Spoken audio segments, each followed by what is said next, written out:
Naila bukan perempuan sempurna. Dia tak punya latar belakang kaya, tak punya gelar tinggi, bahkan penampilannya pun sederhana. Tapi ia punya hati tulus dan cinta yang besar.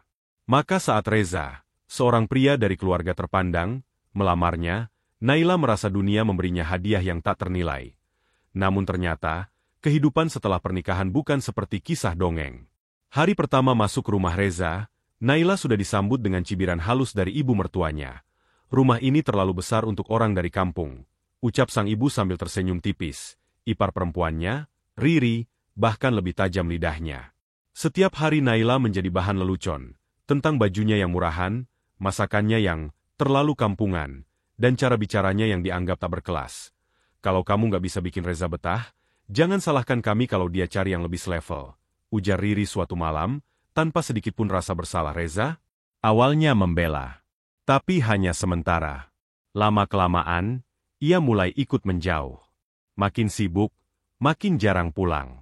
Jika pulang pun, Naila hanya mendapat bentakan atau tatapan penuh kecewa. "Naila, kenapa sih kamu nggak bisa jadi seperti yang aku bayangkan? Aku capek," teriak Reza dalam satu pertengkaran yang menjadi titik balik hidup Naila. Air mata Naila jatuh hampir tiap malam, tapi ia tetap mencoba. Ia percaya cinta bisa memperbaiki segalanya. Hingga suatu hari ia menemukan pesan mesra di ponsel Reza. Pesan dari perempuan lain, dan ketika Naila mengkonfrontasinya, Reza justru mengusirnya keluar rumah. "Kamu bukan siapa-siapa di keluarga ini. Pergilah sebelum aku benar-benar hilang kendali." Tanpa harta, tanpa dukungan, Naila berdiri di gerbang rumah itu dengan koper kecil dan tubuh gemetar. Tapi di matanya, ada bara yang mulai menyala. Ia mungkin jatuh, tapi tak akan tinggal di tanah selamanya. Setelah diusir dari rumah itu, Naila menumpang di rumah sahabatnya, Dina. Tak ada yang tersisa. Tak ada tabungan, tak ada pekerjaan, tak ada kepercayaan diri. Ia bahkan sempat terpikir untuk menyerah pada hidup. Tapi di titik terendah itulah, kekuatannya tumbuh. Dina membantunya berdiri kembali. Mereka mulai menjual produk skincare rumahan dari dapur mungil kontrakan mereka. Awalnya hanya dijual lewat media sosial dan titip di warung-warung kecil. Tapi Naila memiliki insting bisnis dan ketekunan luar biasa. Ia belajar marketing digital, branding, bahkan produksi skala besar dari nol satu demi satu. Produknya mulai dilirik. Review positif bermunculan. Modal bertambah. Distributor berdatangan. Dalam 3 tahun, merek skincare milik Naila, Aurora Skin, menjadi brand lokal paling dicari. Ia diundang ke talk show, diliput media, dan diberi penghargaan sebagai pengusaha perempuan inspiratif. Sementara itu, kabar dari keluarga Reza pun perlahan terdengar. Bisnis keluarganya mulai goyah karena manajemen yang buruk. Reza sendiri tersandung skandal perselingkuhan hingga tempat kerjanya memutus kontrak. Iparnya, Riri, bercerai karena suaminya berselingkuh juga. Ironisnya, dengan asisten rumah tangga Naila tak menoleh ke belakang. Ia sibuk membangun kerajaan bisnisnya. Tapi takdir memang suka bermain-main. Satu hari, asistennya datang membawa undangan pernikahan. Reza akan menikah lagi, dengan wanita baru yang kabarnya, anak pejabat dan beauty influencer. Ironisnya, pihak wedding organizer yang mereka sewa adalah vendor milik Naila, meski keluarga Reza tak sadar siapa pemiliknya. Nama Naila tercetak di bagian paling bawah undangan sebagai sponsor utama acara pernikahan. Dina tertawa saat melihatnya. Semesta sepertinya sedang bersenang-senang. "Mau datang?" Naila tersenyum. "Aku akan datang. Bukan untuk balas dendam, tapi untuk berdiri di tempat yang dulu mereka bilang tak akan pernah bisa kucapai." Di hari itu, bukan hanya wajah Naila yang bersinar, tapi harga dirinya, yang dulu diinjak-injak, kini berdiri lebih tinggi dari siapapun di ruangan itu. Hari itu datang. Pernikahan Reza berlangsung di sebuah ballroom mewah hotel bintang 5. Semua yang hadir terpesona oleh kemegahan dekorasinya. Kristal bergantungan, bunga-bunga eksklusif, sentuhan elegan emas dan putih. Makeup pengantin flawless, konsep acara sempurna, dan seluruh tamu menerima souvenir cantik yang berlabel Aurora Skin. Tapi tak satu pun dari keluarga Reza tahu, semua itu adalah hasil karya Naila. Nama brandnya ada di mana-mana, tapi mereka tidak sadar siapa pemiliknya. Hingga mobil hitam mengkilap berhenti di depan karpet merah. Seorang wanita keluar, mengenakan gaun satin hitam mengalir, heels berkilau, clutch berlian, dan riasan memukau yang membuat semua mata tertuju padanya. Itu Naila, mertua dan iparnya membeku. Reza yang sedang sibuk menyambut tamu tercekat melihat mantan istrinya berdiri di sana. Berubah total. Tak ada sisa, Naila kampungan, yang dulu mereka remehkan Naila, lirih Reza, setengah tidak percaya. Selamat menikah, Reza, katanya tenang, senyum kecil di bibirnya. Terima kasih sudah mengundangku secara tidak langsung. Kau tahu, jadi sponsor acara mantan suami itu, unik rasanya Reza terlihat malu. Ibunya tak bisa berkata apa-apa.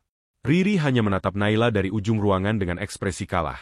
Acara berlangsung, dan saat sesi pemberian kado dimulai, MC dengan semangat memanggil, dan sekarang, hadiah terbesar malam ini datang dari sponsor utama kita, wanita luar biasa, CEO dari Aurora Skin, Ibu Naila Atmadja. Seluruh ruangan riuh.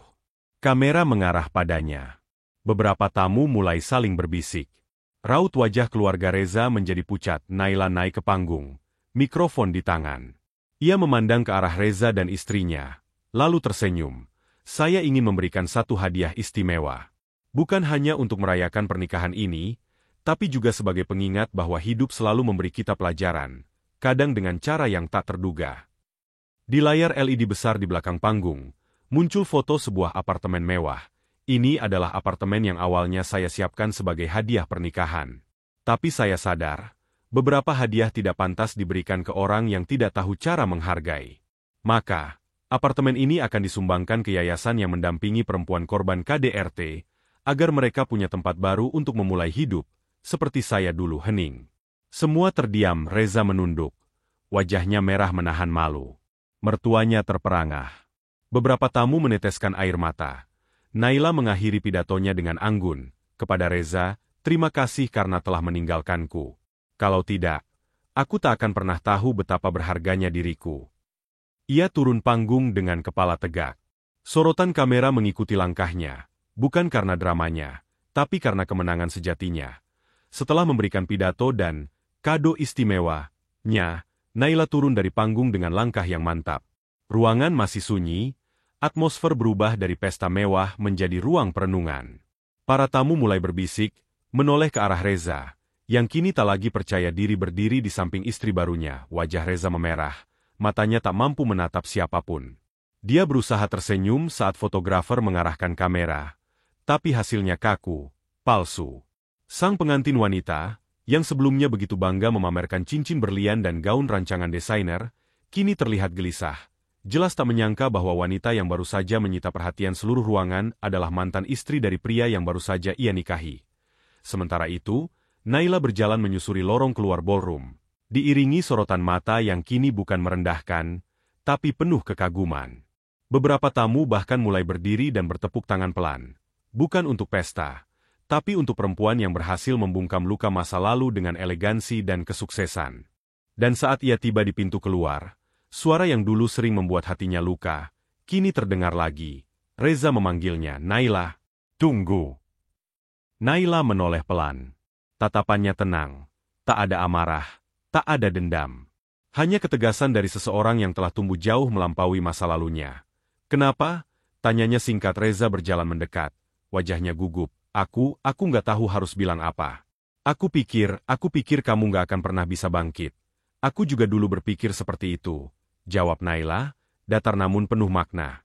Tapi kadang, yang kamu butuhkan untuk bangkit, adalah ditinggalkan orang yang salah. Reza tercekat. Apa kamu masih ada sedikit rasa untukku? Naila tersenyum tipis. Iya. Rasa syukur karena kamu pernah meninggalkanku. Lalu ia membalikkan badan, masuk ke mobilnya. Saat pintu ditutup dan mobil melaju, Reza berdiri terpaku, dikelilingi oleh kemewahan yang tiba-tiba terasa hampa. Sementara Naila, yang pernah dianggap tak berharga, kini meninggalkan tempat itu bukan sebagai tamu, tapi sebagai simbol kemenangan. Mobil Naila melaju menjauh dari hotel tempat pesta berlangsung. Di dalamnya, Naila membuka jendela sedikit, membiarkan angin malam menyentuh wajahnya. Senyumnya pelan, bukan karena menang, tapi karena telah selesai dengan semua yang dulu membebaninya. Di kursi sebelah, Dina, sahabat sekaligus partner bisnisnya, menatapnya penuh bangga. Kamu keren banget tadi. Jujur, aku hampir nangis waktu kamu ngomong di panggung. Naila menatap keluar jendela. lampu-lampu kota memantul di matanya. Dulu aku pikir, membalas itu harus dengan kemarahan. Tapi ternyata, cukup dengan jadi versi terbaik dari diriku sendiri. Kini Naila tak lagi berjalan dengan beban.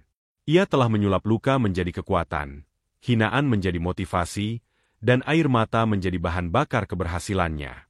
Ia bukan hanya sukses secara materi, tapi juga secara jiwa. Ia utuh, bebas, dan berdamai. Seminggu setelah acara, berita tentang pengusaha wanita yang menyumbangkan apartemen untuk korban KDRT di acara pernikahan mantan suami, viral di media sosial dan media nasional.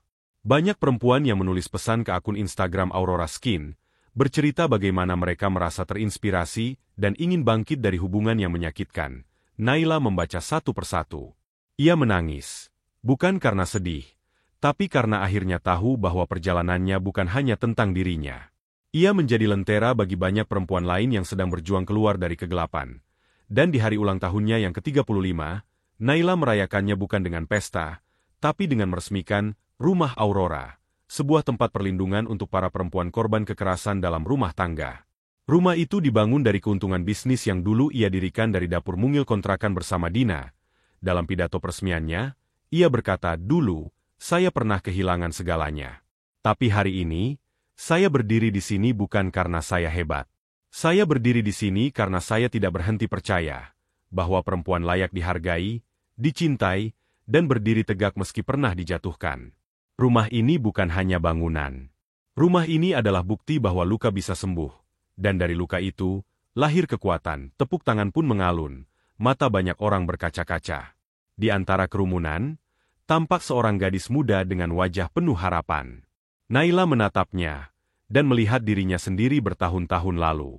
Terluka, tapi bertahan, dan di saat itu, Naila tahu, kisahnya bukan lagi soal masa lalu. Ini adalah tentang masa depan, bagi dirinya, dan bagi banyak hati yang sedang belajar untuk sembuh.